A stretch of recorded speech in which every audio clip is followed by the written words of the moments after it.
Hey guys, you've heard of the Young Turks podcast because you're listening to it right now. But make sure that you subscribe and give it a 5-star rating if you like it. Thank you for listening. Welcome to the Young Turks. Jake Huger, Anna Kasparian, Emma Vigeland, everybody. Hello. All right. Okay. Good to have you here, Emma. Emma, of course, is a reporter for the Young Turks, is on Rebel HQ. Check out our videos on Facebook and youtube.com/rebelhq. And we got a big show ahead for you guys. Some fallout from the State of the Union, of course, involving Alexandria Ocasio-Cortez, of course. So we're gonna get to that in just a sec. But later in the program, my favorite story, guys. I mean, as always, there's a lot of amazing, fascinating stories, but my favorite is Fox News complaining about fairness. Oh my God. So that apparently they've been teaching fairness in the schools, and that is unacceptable. And we've apparently deduced the real source of the problem in America. Okay, so yesterday we'd been telling you about John Iadaro's show, Damage Report. That's our live morning show. If you remember, you can get that live video anytime you want. If you're not, you can do an audio podcast of it, facebook.com/The Damage Report TYT. We're trying to get to 10,000 followers on there, but we have, so we're done with the Damage Report and we're never going to discuss it again. All right, so let's move on. We're wasting precious time. Okay, all right, in all seriousness, we got a big show ahead for you guys. And then tonight on Rebel Headquarters, one of my guests is conservative, who is going to defend the State of the Union. The other guest is instead rational. In fact, the rational national. Yay! Okay, so both of those are gonna be super fun guests. Let's get started. Anna, what's up? All right. We begin with reaction to Trump's State of the Union. Conservatives love going after AOC. Representative Alexandria Ocasio-Cortez is a prime target of theirs, and her appearance at Trump's State of the Union was no exception. In fact, Peggy Noonan, who is an op-ed writer for the Wall Street Journal, and who also happened to serve as a special assistant to Ronald Reagan, had some pretty strong feelings about the way AOC was behaving during the State of the Union. She writes, and good-natured with the white jackets, who I see some on Twitter are calling the straight jackets, okay? AOC had a rare bad night, looking not inspired, warm and original as usual, but sullen, teenaged, and at a loss. So not spirited, by the way. And so, first of all, when you say, I see some people on Twitter saying, that translation of that is, I would like to say, because I think it's funny, but I don't want to get in trouble, so I'll ascribe it to other people. And Peggy Noonan's a conservative, so she's like, oh, those women in white jackets, straight jackets, they're crazy for being Democrats. All right, we got it, that's very classy. And look, I don't mind taking pot shots, I do it all the time, but be honest about who you are. And then, so does Ocasio-Cortez have to look spirited at all times? And I thought being spirited was kind of a young thing, but now you're saying she's young for not being spirited and that it's some sort of teenager thing. So they have found every imaginable and non-imaginable ways to criticize her. So when she's enthusiastic, she's young and inexperienced, but when she's serious, she's sullen and teenage. So no matter what, she's young and they hate her for it.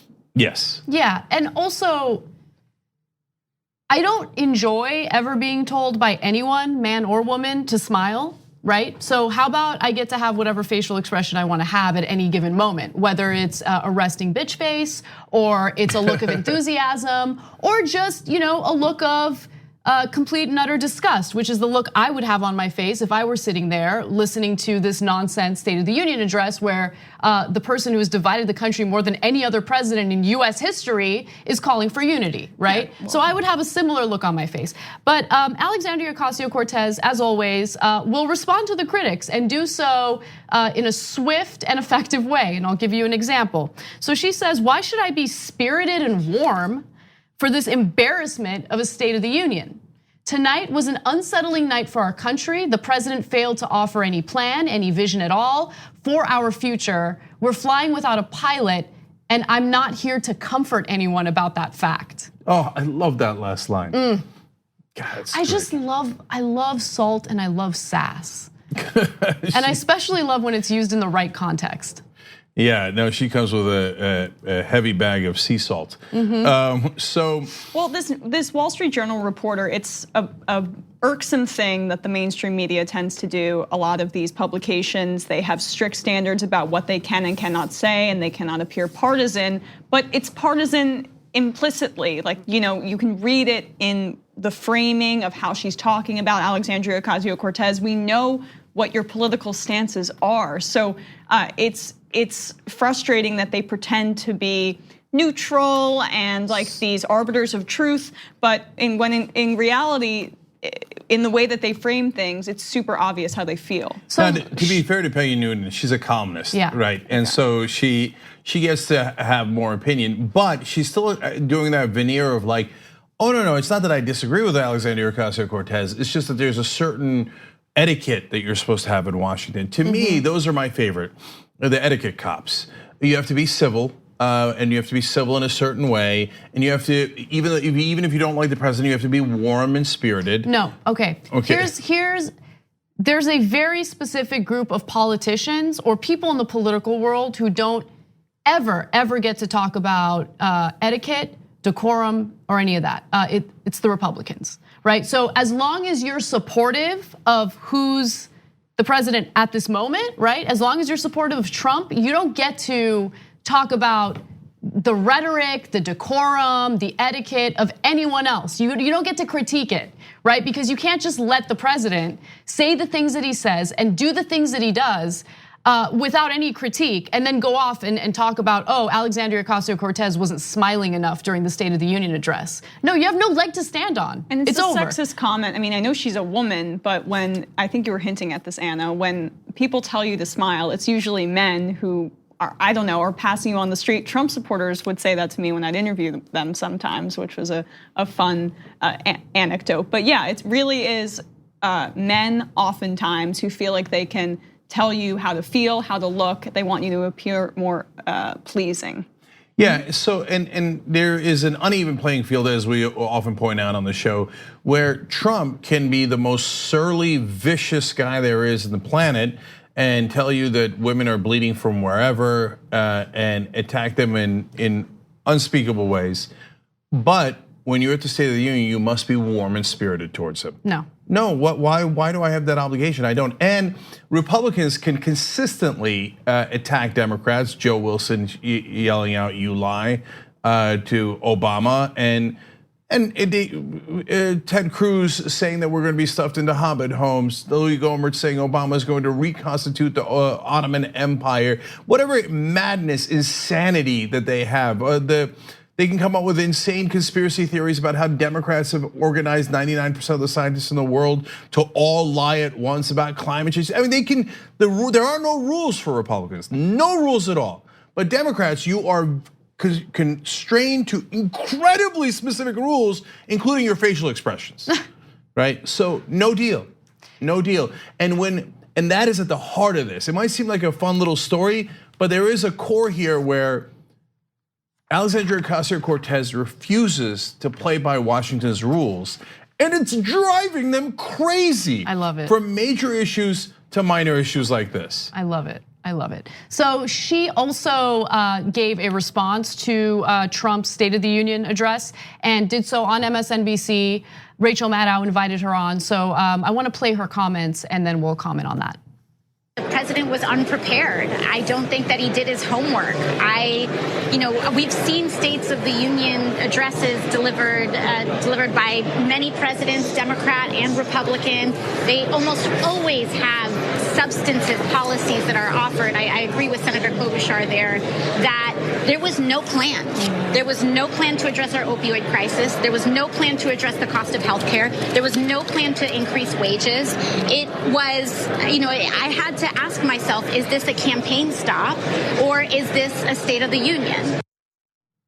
So that's a great point. Even if you agree with Trump, and some conservatives are also saying this, like, hey, we like what Trump is saying, but what's the battle plan? What are we doing? Because usually in the State of the Union, if you're unfamiliar with these, they lay out what their agenda is for the upcoming year. So, and they say, okay, now I think that immigration is a problem, and here's what I'm going to do about it. Now that's a rare situation where he has one go-to move, but it's at least a policy. I'm going to build a wall. Now he didn't care about it the first 2 years. All of a sudden he thinks it's a national emergency, but at least it has like some fix to it. Opioid, bad. What are you going to do about it? Well, if you cared about the opioid problem, you might talk about the pharmaceutical industry and the pill mills and et cetera. No, if you could discern an answer, it was wall. Everything is wall. But like, are you going to put forward any legislation? And obviously Congress does that, but the president usually backs a piece of legislation or champions a piece of legislation, et cetera. There's no substance at all. And that's a critique not based on whether you agree or disagree with him. So Ocasio-Cortez clearly right there again. Yeah, and she's not the only one who's criticized him for lack of clarity, lack of policies. There are people on the right who have done so as well, including Rick Santorum, a huge supporter of Donald Trump's. So this is not coming from a partisan perspective. This is coming from an actual objective perspective. And he also lost his place in his speech on the prompter several times, which a bunch of people have caught. Well, it seemed like an obvious attempt to humanize him in ways. So he talked about kids with cancer, he talked about cancer treatments, he talked about HIV/AIDS treatment, addressing topics that everyone can agree on and that every president, Obama too, cared about these topics. But they were just really sideshows to his actual policy proposals because maybe there's some internal polling that says that the American people think he's cruel, which is the reality. Right, yeah, that's a good point. I mean, the policy that he wants to champion the most is not a popular policy. Building the wall does not have the majority of voters supporting him. So that's something to keep in mind. Maybe that's why the speechwriters pivoted toward the anecdotal stuff, the heartwarming stories. And by the way, conservatives hated that as well, probably because they're heartwarming stories, but I don't know. Maybe I'm not you don't know. Of course that's why they hated them, right? They're like, stories about heroic Jews. Yeah, okay. Tell me when the Trump State of the Union is on. Yeah. Well, let's move on to other critics because I found some of this fascinating. A number of prominent right-wing figures had some pretty critical things to say about Donald Trump's State of the Union address. In fact, Rick Santorum was one of them. Now, for context, Rick Santorum has been very complimentary toward Trump. He's a pretty big Trump supporter. However, following the State of the Union, he had some pretty harsh words for the president's performance. Take a look. This was probably the worst delivered speech I've heard Donald Trump give. He ran over his lines. He mixed up the line. He didn't deliver his punchlines. Jammed in. He would deliver a line and go to the next issue, and I don't think he even realized he was moving on to the next issue. There wasn't a paragraph. Someone didn't do a good job of breaking his speech so he knew what to do. That was a problem. Now, where I don't agree with Jennifer is the president. I counted. You know how many things the president proposed on domestic policy tonight? Now, Bill Clinton, I would sit through this speech and it'd be an encyclopedia of proposals. Stacey Abrams in 4 minutes proposed 40 things. In an hour and a half, Donald Trump proposed 8 domestic policy. 8 the entire night. Okay, so this is a weird topsy-turvy world where I actually completely disagree with him on Stacey Abrams, and we talked about that for our members last night. One of our biggest criticisms was that there weren't any specific policy proposals, but that's beside the fact. What's important here is what he had to say about Donald Trump's speech, which I was actually pretty shocked by. He hated it. He's the guy named after the Gay Sex Act, right? Right? It might be a little bit of. Oh, right, it's the reverse. Right. Yeah, I mean, this is an unimaginable sentence, but I agree with Rick Santorum. Look, we said it while we were doing the live play-by-play of the State of the Union. He ran in from one topic to another in a way that was like he was talking about cancer and then he went to charter schools, and it was such a run-on sentence with no pause at all that you couldn't tell if the $500 million he was asking for was for cancer or the charter schools. But the one part I disagree with Santorum is, hey, somebody should have broken up the paragraphs for him better, et cetera. No, I'm sure they did, but he didn't practice the speech. You see people who do their homework and are prepared, understand that this is kind of a big deal. The whole country's watching. You might want to know what someone else wrote for you in that speech. He's a one-pager kind of guy. Exactly, this speech is way longer than a page, so he has trouble concentrating. I mean, I would love to bet anybody on whether he read it twice. Right now, if it's look, in an ideal world, the president writes a speech, but nobody lives in that world. The Republicans don't do it, Democrats don't do it, and they're all theoretically really busy, although Donald Trump has 6 hours of executive time, right? So he would have to, but okay, I'm not saying he needs to write it, but he needs to edit it. He needs to at least read it, maybe a couple, and deliver it a couple of times so that you practice it, not because I need you to be a great showman, but because if you care about your side, you want to effectively deliver that message. But of course, the guy hates homework. He's a petulant child. Yeah. So that's why he was not prepared. So he's like, cancer, charter schools, whatever. I'm gonna keep going here, I'm tired. Right, when do I get back to eating burgers and watching Fox and Friends? So of course it's his fault. Yeah, I mean, right before the State of the Union happened, there was a breaking news story from the New York Times that talked about how Trump was very unhappy with the speech because it wasn't harsh toward the Democrats enough. So what that signaled to me was that he was bored with the speech, didn't really feel passionately about it, and I think that really did come through in the way that he delivered the speech during the State of the Union. Hey, if you're unhappy with the speech, I got great news for you. You're the president of the United States. You could change it. You could order them to change it. You could edit it yourself. I know, picking up a pen, come on, right? But what do you mean you're unhappy with the speech? It's a speech you're giving. It's not like you didn't have time to prepare. It was delayed. First of all, when the State of the Union is coming up. Second of all, it was delayed by Nancy Pelosi. You had all the time in the world to craft it in any way that you like. And why was he unhappy, by the way, on the substance? Because they emphasized unity. They talked about what Emma mentioned earlier, which is, hey, AIDS, cancer, we'll try to make you look human for once in your life. And he's like, I don't like it. When do we get to punch the Democrats, right? Yep. Well, that would defeat the whole point of your supposed unity speech. And by the way, why does he want unity?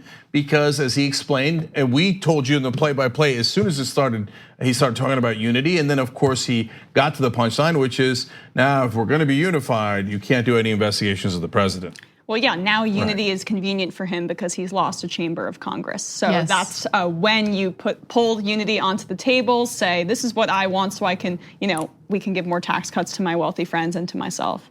So one of the other conservatives who did not like all the unity talk was Ann Coulter, who Trump apparently has unfollowed on Twitter.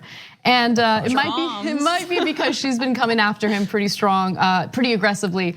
And so here's what she had to say: Golden Beaches of California. This was the lamest, sappiest, most intentionally tear-jerking State of the Union ever, as opposed to the fear-mongering that she loves so much.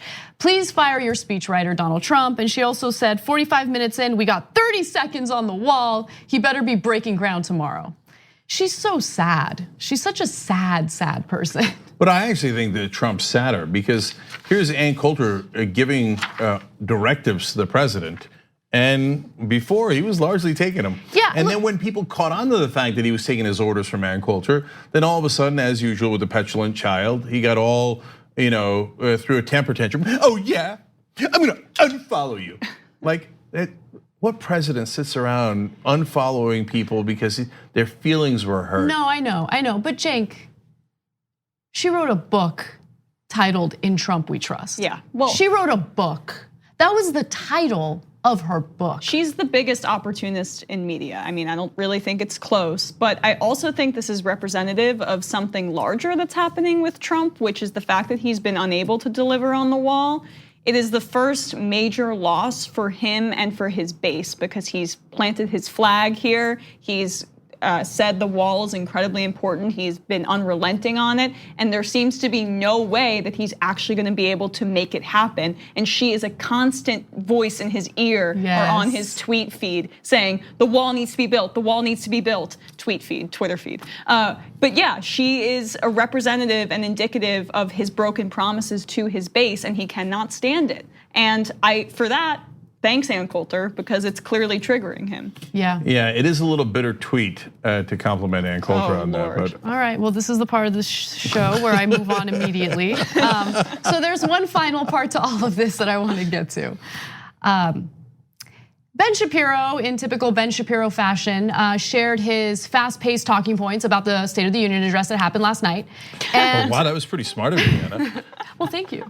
Okay. Anyway, so during his commentary, he felt that it was important to bring up what he perceives as disrespectful behavior by Democrats. Take a look. You can see in the background, if you're watching this, that Nancy Pelosi is ruffling through sheets of paper, which, by the way, is kind of rude. I mean, just if a Republican had done that while President Obama was president, there'd be endless talk about how condescending it was. Okay, so she was shuffling papers behind Donald Trump, and I don't know what she was doing. I was amused by it. I didn't really think it was that big of a deal. And you should be paying attention to the president's speech, right? Who cares what Nancy Pelosi is doing behind him? But nonetheless, I do want to. Can I just say before we move on to the hypocrisy, which is going to be super fun, I don't want, if you didn't watch State of the Union, I don't want you to get the wrong idea. It's not like the entire time that for the hour and a half that Trump, the interminable speech that Trump was giving, Nancy Pelosi's like, right? No, she did that once, and we made note of it in our play-by-play, which you should always check out when there's a political event. Yeah. So I said, and at one point she wrote notes, and I said, "Man, I'd love to see what notes she just took." And that was it. It was for a short period of time. She took a note. She shuffled some papers.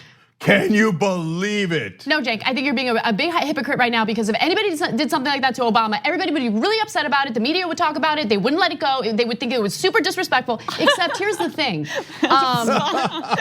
There were some individuals. Weird how smart you got there again. Yeah, wow, you broke the IQ meter.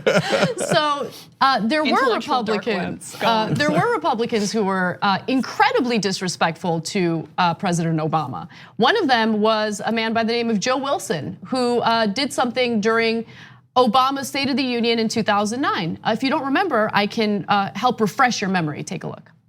The reforms I'm proposing would not apply to those who are here illegally.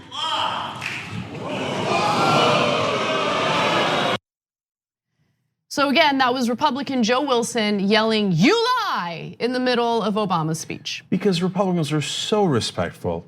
And they're filled to the rim with decorum.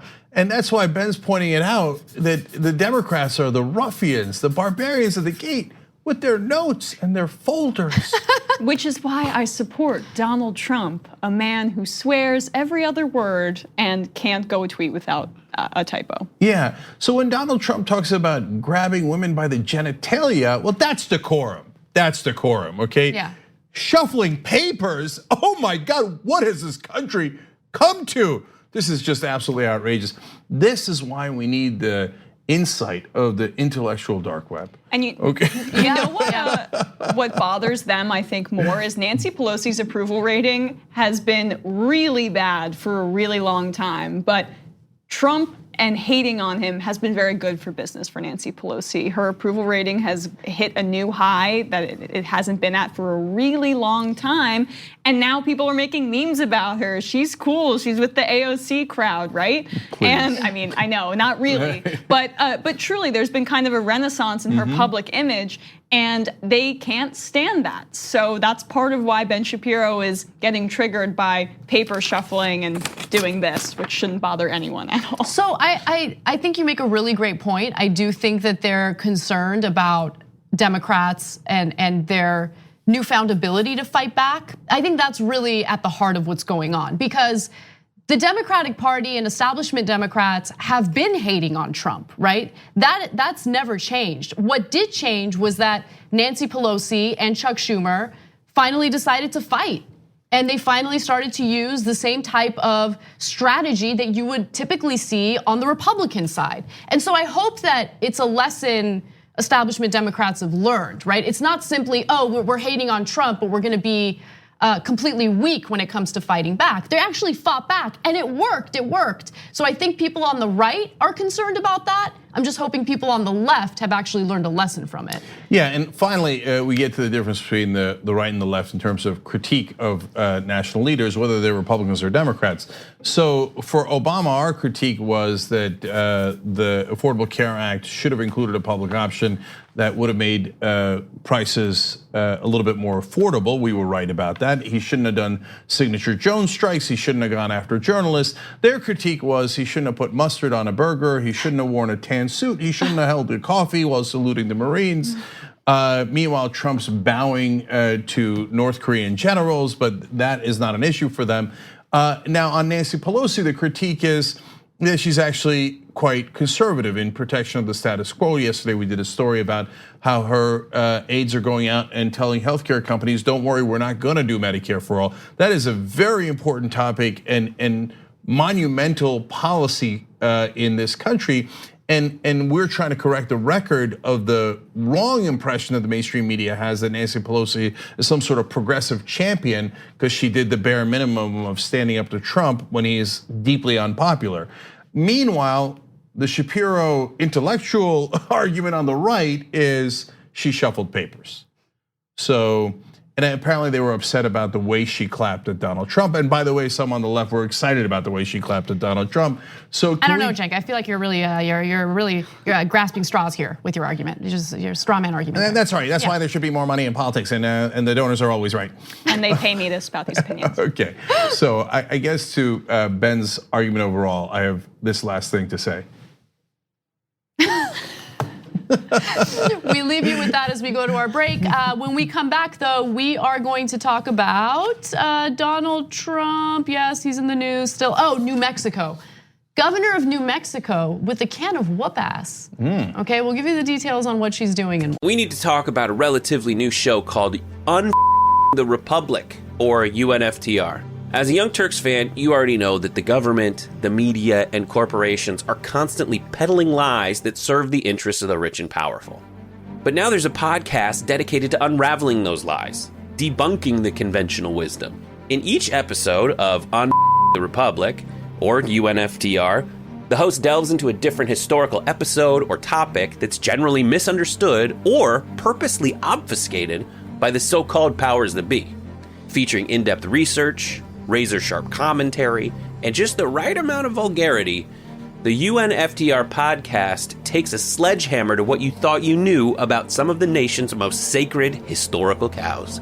But don't just take my word for it. The New York Times described UNFTR as consistently compelling and educational, aiming to challenge conventional wisdom and upend the historical narratives that were taught in school.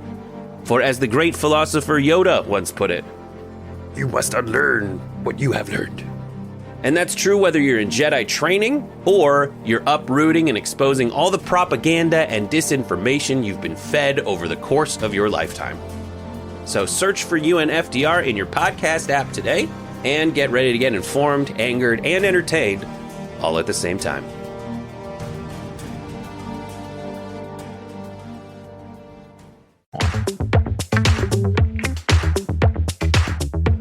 All right, back on the Young Turks. Let's read some comments. Go to the members first, tyt.com/join to become a member.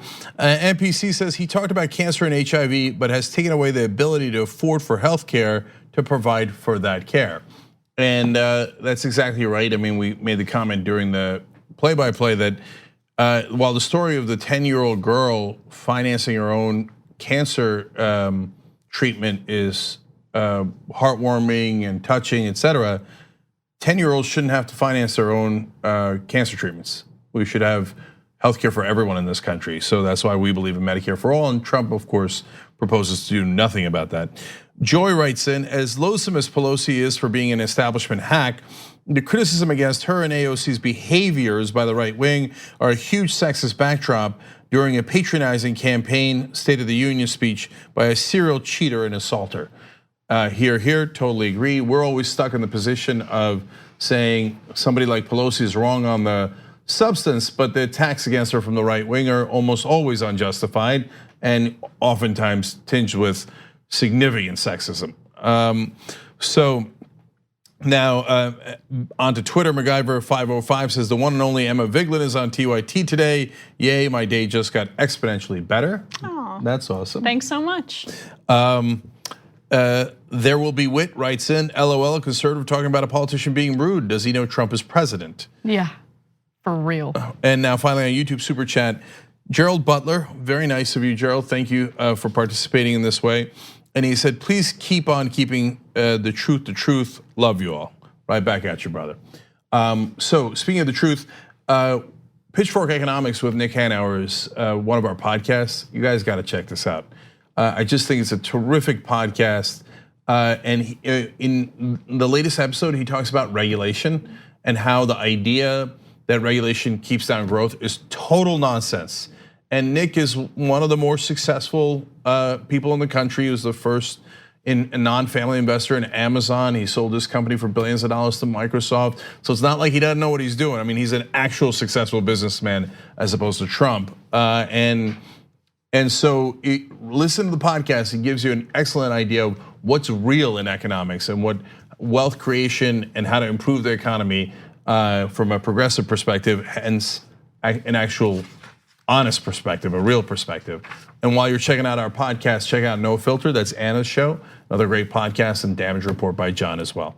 And by the way, the Jimmy Dore show too. So lots of great podcasts for you guys. TYT.com/app is a good way to get all of our podcasts, but obviously wherever you get podcasts as well. All right, Anna, what's next? All right. The governor of New Mexico is pushing back against Donald Trump's policy of taking active duty troops and sending them to the southern border. Now, earlier this week, the Pentagon had announced that it would send an additional 3,750 active duty troops to go patrol the border, even though they're not supposed to do that.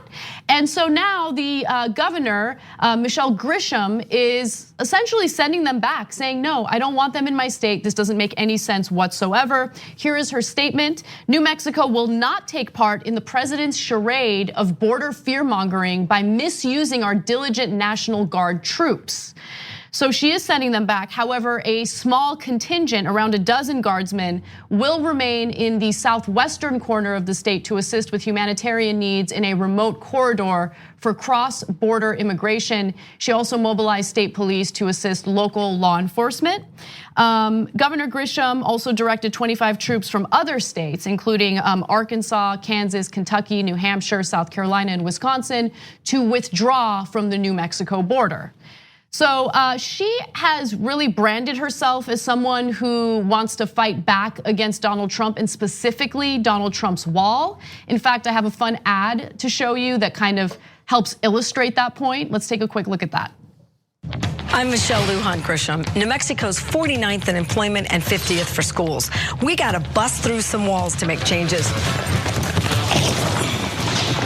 Create public and private partnerships to rebuild our infrastructure. We need more apprenticeships and skills training. And we have billions in the permanent fund to invest in schools and small businesses. And here's what I think of Trump's wall. Really went for it. Like, bless her heart. Yeah, that was awesome. Yeah. Was it? No, she's a good guy. Like, I'm on her side for sure, especially on this.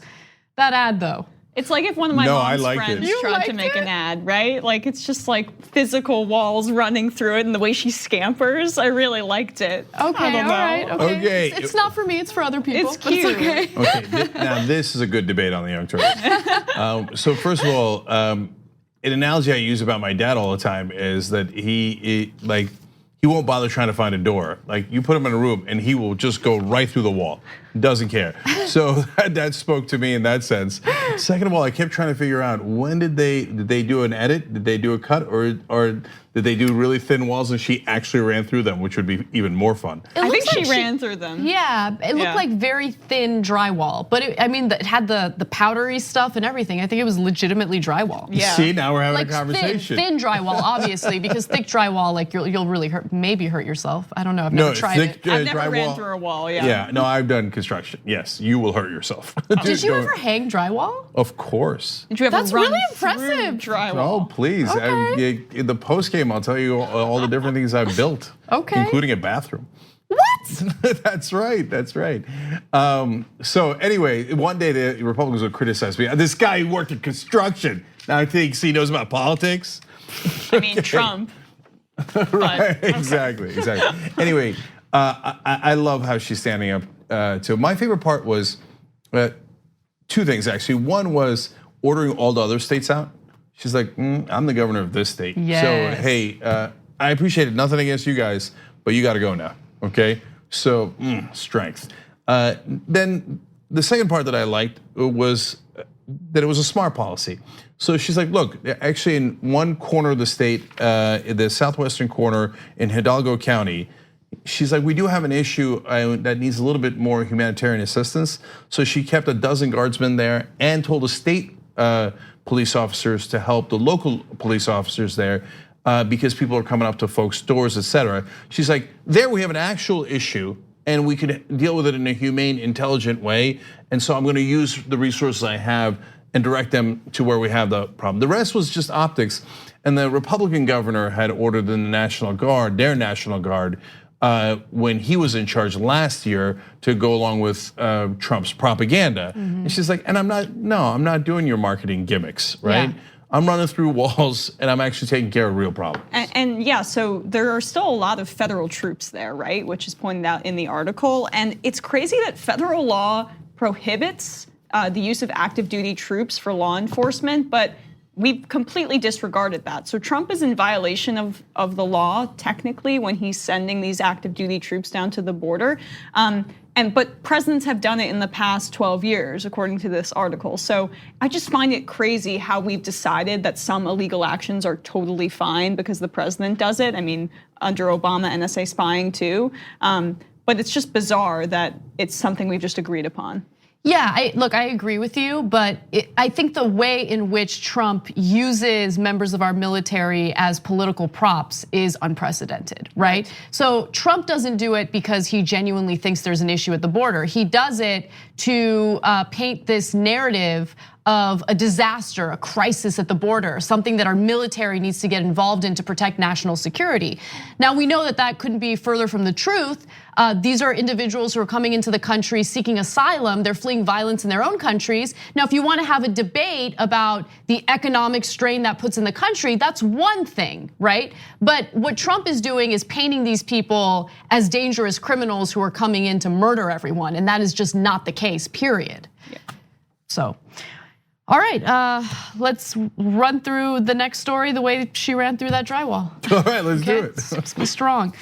Actually, you know what? I just forgot. We do have to take a break. Let's take that break, and when we come back, a pretty explosive story regarding Trump's inaugural chair and how he possibly used one of his companies to get favors from Trump and how he might be investigated. That's a terrible tease. I promise you it's a good story. Yeah, it is, but look, I'm gonna throw one of my curveballs there. I'm known for the heater, but I got a lot of curveballs. If you watch regularly, you know that. I got one on this story. So let's see if we have a disagreement as fervent as the one we had about the sheetrock.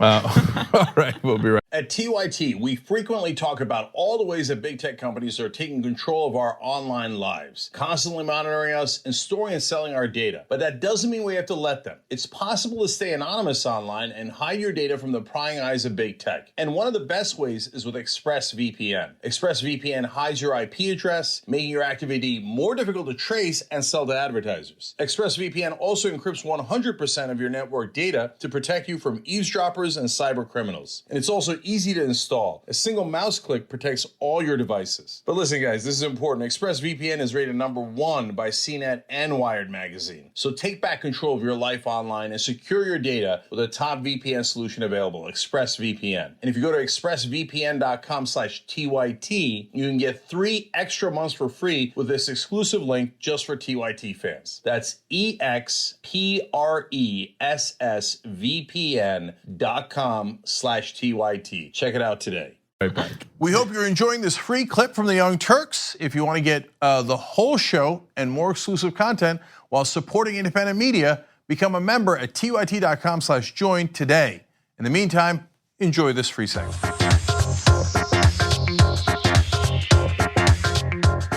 All right, back on the Young Turks. Let's do just a couple of comments here. Jan Brasky says, Was the New Mexico governor getting primaried by the Kool-Aid man? So that's funny. You guys are probably too young to remember, but the Kool-Aid man would run through walls. Dan, we remember. You remember? No, I could tell you. No, I remember. I don't think those ads are really that old, unless maybe we're just getting old too. I don't know. No. Okay, no. Emma's actually young, so I believe her that they're still around. You want to play? No. No, you want to play? Yikes. Okay. You know I'm always down to play. Okay. I don't want to shove papers behind you. I don't want to be that disrespectful. Okay. Anyway, Dan, either sign Dan or sing Dan. Anyway, thank you, Dan. Because he writes in, just signed up for TYT membership after 10 years of watching. I own a restaurant and have you guys on every day. I get a lot of heat for putting politics on, but I have a platform and I'm going to spread the hashtag progressive message. Oh, I love it. I love that. So if you're in a similar situation, you got a restaurant, you got a bar, you got any kind of place where you could put up some programming, put up the Young Turks. You can get it from here, you can get it from YouTube, our site, you can get it from YouTube TV. If you're on local television in New York, RNN, in Washington, DC, WMDE. So turn to that channel, Young Turks is on 7 to 9 p.m. on those local channels, and put us on. Fly the colors. Love it, and thank you for signing up to be a member. And by the way, if you're a member, I haven't mentioned this in a while, but you could also upgrade too. That's another way to support the show. tyt.com/upgrade, I believe, is still around, and because there's different levels of membership, you can still get a gift. And then finally, if you like something that we're saying, tyt.com/yes, or if you're on the site, you just see the blue yes button right next to where you watch the show. Throw something in there. Every part helps. We've got to build a rock solid home of progressives here for you guys, especially as the campaigns are going on now. Okay, Anna, what is next? Earlier this week, we learned that federal prosecutors are looking into Donald Trump's inaugural committee. Now, very few details are known at this moment about what they're particularly looking into, what are the issues with the inaugural committee. But recently, ProPublica obtained a memo that was tied to a company, an investment firm called North Star. Now, North Star was founded by Tom Barrack, who was Donald Trump's inaugural chair. Barrack also serves as the chairman for this investment firm, North Star. Okay, now this is all important because the memo obtained by ProPublica gives us an idea of the strategy that the company, the investment firm, had in mind while dealing with Donald Trump and its other connections. So I'm gonna read you some of the information that we know from this memo. So Colony North Star, the investment firm founded by Tom Barrack, planned to use its connections to capitalize off of Trump's proposed investments in infrastructure. So we all know that Donald Trump claimed that he cared quite a bit about improving America's infrastructure. He talked about it while he was running. He didn't really do anything about it at all until last night during the State of the Union, where he claimed that he cares about the infrastructure again. But he hasn't actually done anything yet, and anything that he has proposed relies on privatization, so privatizing infrastructure projects. So that's important to keep in mind as we go through this memo. The Colony memo shows how the company was positioning itself to take advantage of Barack's relationship with Trump and foreign officials immediately after the president was sworn in. Barack hosted a chairman's dinner during inaugural week with his own private list, which included business people and foreign dignitaries. Now, I'm gonna give you more details in just a minute, but there are two issues here, right? So the first issue is, all right, is he lobbying here, and is that okay? And the second issue is, all right, what's the involvement of these foreigners? Because remember, foreigners are not supposed to donate any money to the inaugural committee. They're not supposed to take part in that at all. So could that be part of the investigation? I don't know, no one knows at the moment, but these are the questions that are being raised as this story develops. The president was sworn in, again, we're going back to what the memo said. During the campaign, the president promised he would rebuild America bridge by bridge and road by road. While the plan is encouraging and highly needed, the US government does not have the necessary resources to mount such a campaign on its own. Colony North Star can spearhead an operation that contains the external resources required to fulfill the ambitious infrastructure plan being supported by the Trump administration and leaders in the US Congress. The key is to strategically cultivate domestic and international relations while avoiding any appearance of lobbying. Again, these are the words from the actual memo obtained by ProPublica. If the government can't afford to invest in infrastructure, that is a problem. Maybe you shouldn't give a $1.5 trillion tax cut, which saps the government of resources, so that you have to contract this out to your friends who also preside over your inaugural committee. Yeah, so does this highlight Trump's potential corruption? Yes. Is it problematic if there were foreign donors giving money to the committee? Yes, that would be a crime, but that's an if. So overall, I have two thoughts about this that might be a little surprising. One is that if there is no foreign donations to the committee, this is not that big a deal. So it turns out that it's a crony of the president who wanted to make money off of his connections to the president. To which I say, of course. Now, do you think that all the people who donated to and participated in the inaugural committee of Barack Obama and George W. Bush and Bill Clinton just did it for their health? Am I saying every one of those guys wanted a $1 trillion contract? No. But did some of those folks want favors from the president? Of course they did. And that's Washington 101, corruption 101. Am I in favor of it? No, I can't stand it. That's what we fight against the most on this show. But the establishment's disdain for Donald Trump has gotten them to actually do some work for a change and expose things that actually happen all the time.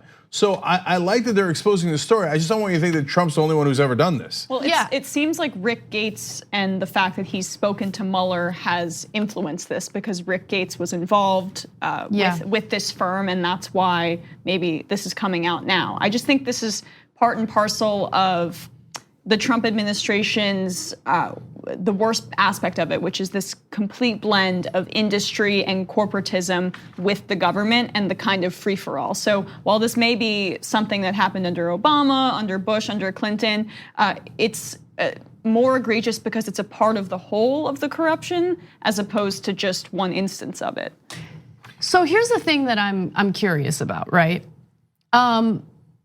The argument in the memo is, well, the US government doesn't have the resources necessary to carry out this very ambitious proposal by the president.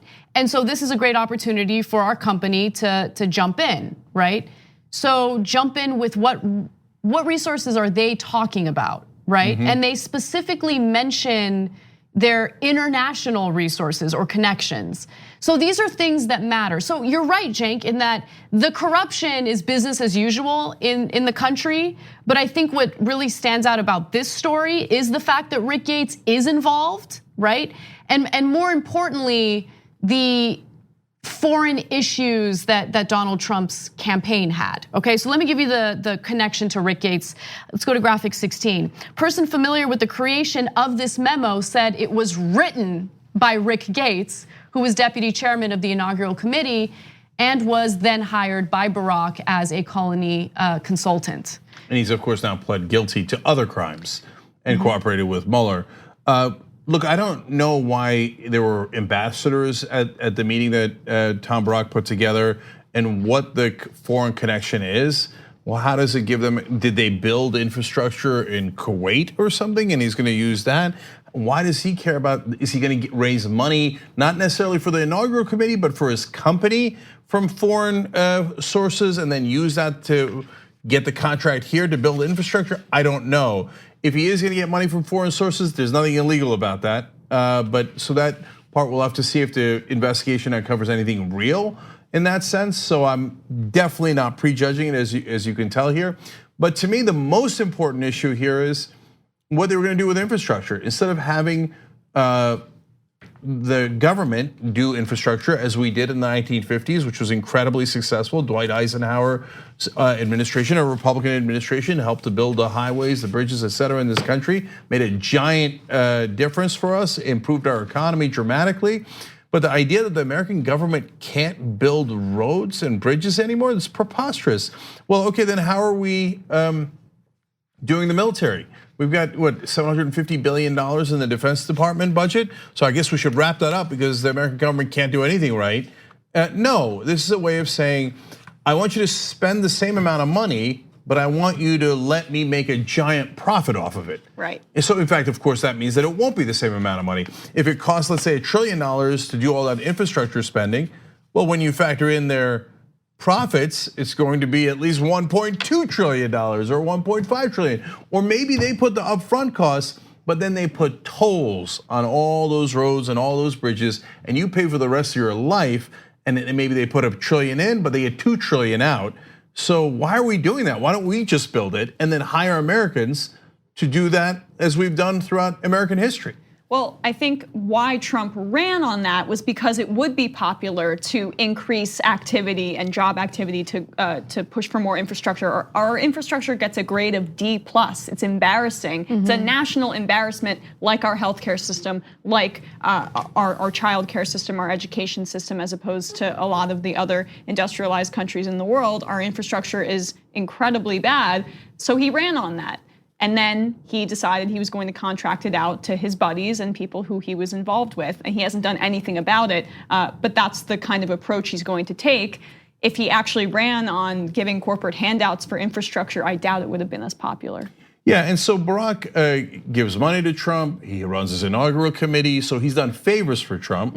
Then Trump wants to do a favor for him. Remember, he's the president. He's supposed to do favors for us, the American people. So that's the underlying problem with Trump and the corruption. But also, like I said, it happens a lot in Washington, which is all that they care about is themselves. And so when they see infrastructure, they don't see a way to help the country. They see a way to grease the pockets of their allies. And so Trump looks at it as a giant piggy bank, and how do I rip people off and hand it to my friends and people who are giving me favors back? And so that's why, they say let's work with them on an infrastructure bill. I'd love to. Look, and to be fair, they had a good compromise on criminal justice reform. There isn't a lot of money involved, so they could actually get to an agreement. Here in this case, Trump's gonna insist that we pay off his cronies. No deal, no deal. We'll wait till you're out of office. And we'll do real infrastructure bill where Americans are hired and we build it at an affordable price where we don't get ripped off by corrupt politicians. Yeah, that would be ideal. We'll see if that happens. Where's this Barack's birth certificate, by the way? Because maybe that's why they couldn't finish the deal at the end. They're like, that your friend has a last name that's similar to Barack Obama. He's like, Dad, I'm against it. Yep. I'm against it. We're done with it. All right, let's move on to another story. Brett Kavanaugh's position in the DC Circuit Court needs to be filled, and Trump has nominated a woman by the name of Naomi Rao to fill that position. Now, she is currently undergoing Senate hearings. The Senate needs to confirm her, and we're learning quite a bit about her. In college and a little after college, she had written a number of columns that we had talked about on the show, where she questioned whether a woman's sobriety plays a role in her getting raped if she has been a victim of rape. But now there are more stories coming out. Recently, one published in The Intercept that talks about how she has used her position within the government to essentially stall incredibly important guidance pertaining to sexual harassment in the workplace. Let me give you the details. The Office of Information and Regulatory Affairs, which is managed by Naomi Rao, has been stalling a critical employer guidance on workplace sexual harassment for over a year.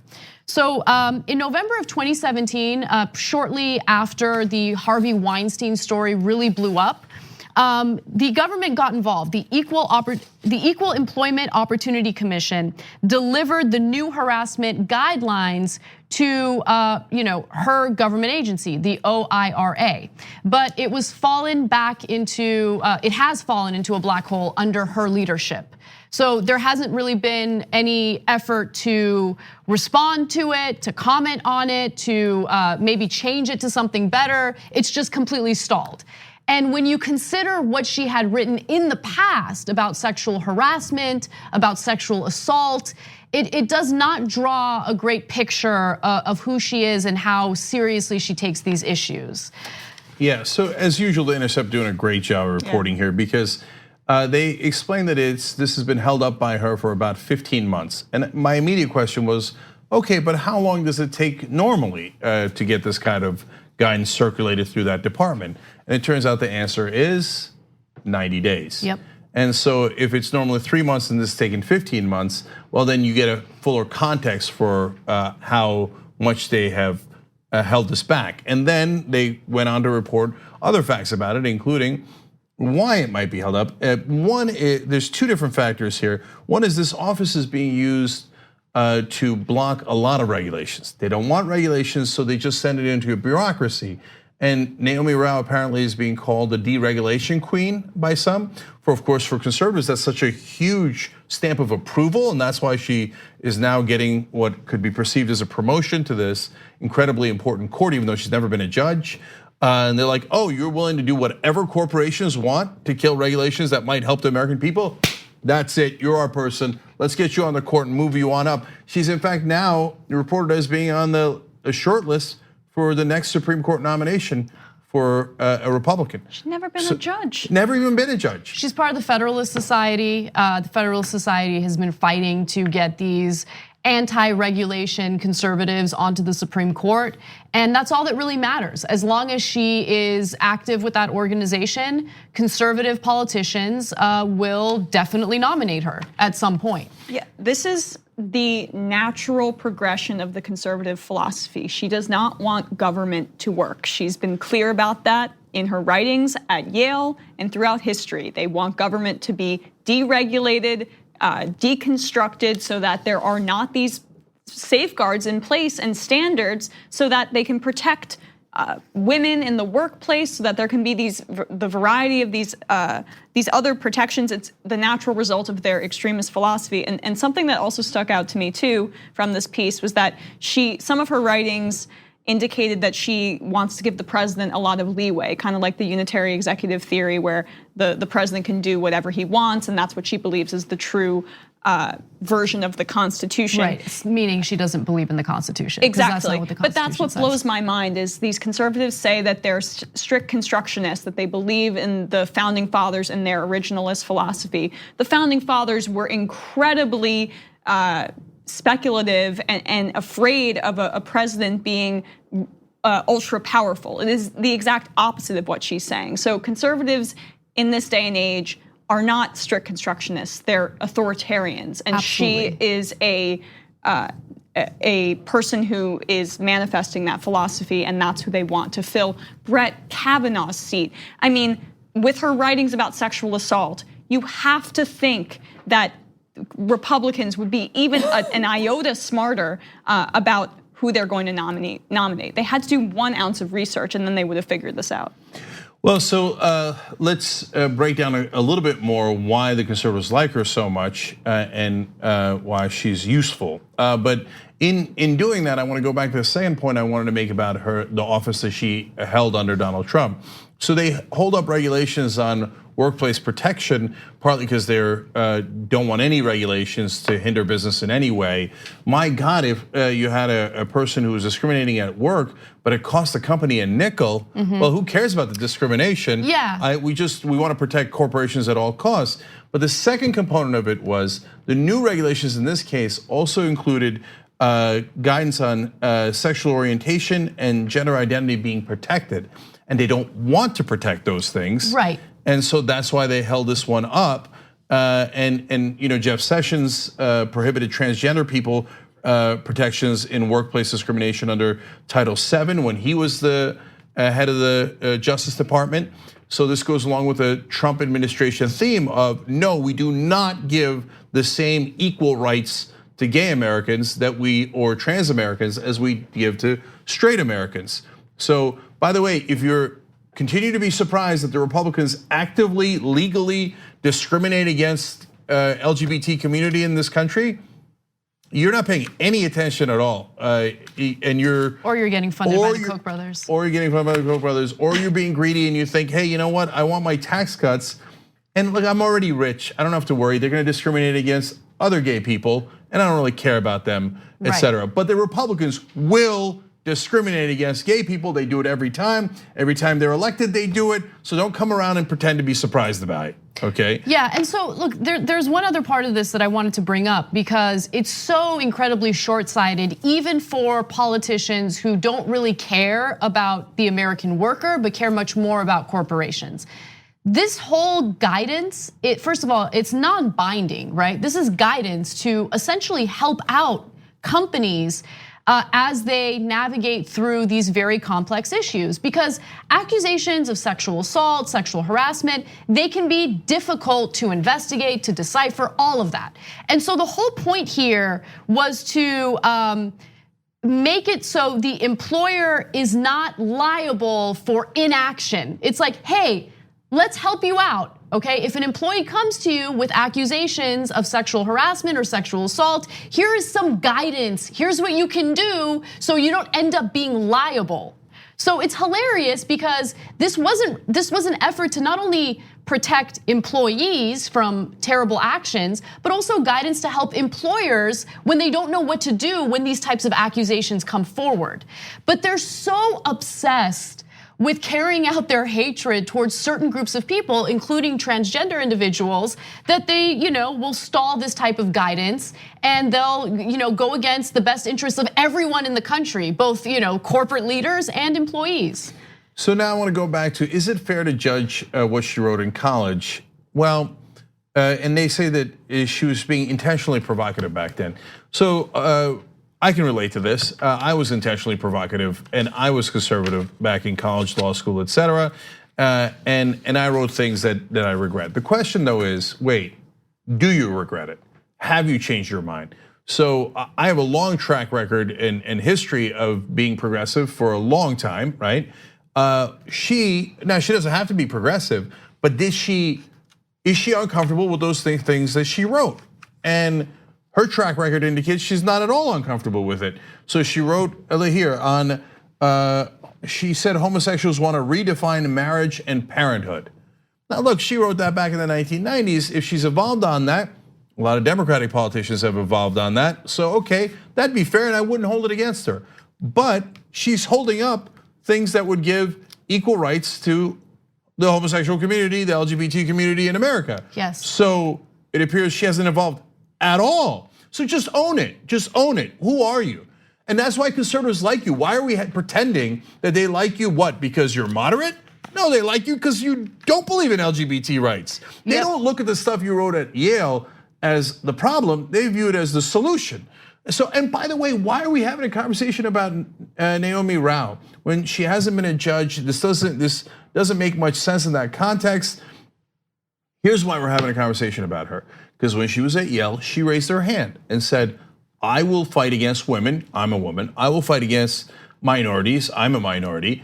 And when Republicans see that, they froth at the mouth. They're like, yes, this is a perfect tool for us. Yep. And so to give you a sense of how much more she said against women, she said feminist women's studies programs want to replace the so-called, and this is a description of it, not an exact quote, want to replace so-called male rationality with more sensitive, no, sorry, it is a direct quote. Feminist and women's studies programs want to replace the so-called male rationality with more sensitive responses common to women, she wrote with a Y. It may be kinder and gentler, but can you build a bridge with it? Like women, right? You want to be kind and gentle to them, but can you build a bridge with it? Come on, what good are they for? I mean, maybe she's making a great point. Maybe since she's a woman, she can't be trusted to serve on the DC Circuit Court. Well, speaking of women, what will Joni Ernst do, right? So with this news that has come out about her, will she stand up? She voted for Kavanaugh. She won't. Look, I have a lot of empathy for what she went through, and I got choked up watching that video of her describing what happened to her and responding to it too. That information was leaked without her consent. I feel terribly for her. But will she stand up for women? Will she ask this nominee hard questions and vote with her experience? She will not stand up. Tim Scott already said he's not going to vote for her, so, right. Good, awesome. One Republican. Just real quick, the Ernst story that we prepared, but we hadn't covered it because we ran out of time. She had alleged that she was a victim of sexual misconduct when she was a student, and then she's going through a divorce with her husband. I don't want to get into the details of her personal life, right? And I do feel terrible for what she went through. But that story enraged me for a number of different reasons, including her continuous support of Donald Trump and her support of Brett Kavanaugh, even as Christine Blasey Ford was, in that hearing, sharing very specific details about what she went through. And she continues to support Trump after he made Christine Blasey Ford a laughingstock during one of his rallies. So, you touched a raw nerve with me by bringing her up. I meant to bring it up because the hypocrisy is so glaring. I feel terribly for her, but you have to, it's not just your words, it's your actions as a lawmaker when you have power like that. Well, let me go to Rao's direct quote because we gave it to you yesterday, but I want to make sure you hear it. She wrote back then, when a woman, quote, drinks to the point where she can no longer choose, well, getting to that point was part of her choice. So if that doesn't blame the victim, it comes awfully close and is an outrageous thing to say, obviously. She said feminist scholarship, which attempts to fabricate a rich history of female work where none exists. Okay, so does that mean that anything that you've done in your career is worthless because you're simply a woman? Anyone who applauds your hard work should know that that hard work does not exist. Look, for people who have these strong feelings about feminists, particularly women who have those feelings, I hope they understand that not too long ago, Rao would not have the ability to even comment about politics and have her opinions taken seriously, right? And so I get it. There are people who, for one reason or the other, believe Rush Limbaugh's narrative of what a feminist is, even though there are variations of feminism, lots of variations. There's a lot of disagreement among feminists about what is and is not female empowerment. But regardless of what you think about those debates, understand that feminism led to the opportunities that Rao gets to take advantage of today. But she is selected to defeat those opportunities. They could pick any woman. There's 330 million people in the country. They have a lot of different choices. It's not an accident that they're picking Rao. They're picking Rao because she says women have contributed nothing and it's a fabrication that they have a rich history of work. You know what the fabrication is, ironically? Your record. Because your record is predicated on the fact that you will attack women and you will attack people of color and you will attack gay people. That's why you stood out in the first place. That's why by the way, she clerked for Clarence Thomas, was also picked for a similar reason. And so Tim Scott, the only black Republican, Emma mentioned him in the Senate. He voted against a couple of Republicans that were nominated because they have honestly a racist past. And he said, Republicans, quote, should stop bringing candidates with questionable track records on race before the full Senate for a vote. Senator Scott, why do you think they're doing that? You think it's an accident? Oh, golly gee, we just nominated another guy who has a questionable record on race, and another guy, and another guy. Or maybe you're in the wrong party. And so they don't pick these people because they have a problem of saying outrageous things against minorities, women, etc. in the past. They pick them because of that. And if you're a person of color and you're a woman and you attack your own, that is their dream candidate. And they view that as your main qualification. So let's keep it real on why she's been nominated in the first place. And if you think that's a real qualification, there's something wrong with you. Obviously they should not vote in favor of her. And last thing on this, being nominated for these positions, it's a job interview, okay? The Senate gets to decide whether you get to move forward or not. And there is this feeling in Washington, not just by the establishment politicians, but of the press, that it is her position already, that it's her privilege. No, you don't have that privilege. You're interviewing for a job. And there is hundreds of millions of people we can choose from, and many that are way more qualified to be a judge than you are. So sorry, we don't agree that it is your position to lose. No, it is your position to gain if you could pass that job interview, and there's excellent reasons why you shouldn't. When we come back from the break, we are going to talk about the countless scandals that are now coming out of the state of Virginia. Thanks for listening to the full episode of The Young Turks. Support our work, listen ad-free, access members-only bonus content, and more by subscribing to Apple Podcasts at apple.co/TYT. I'm your host, Cenk Uygur, and I'll see you soon.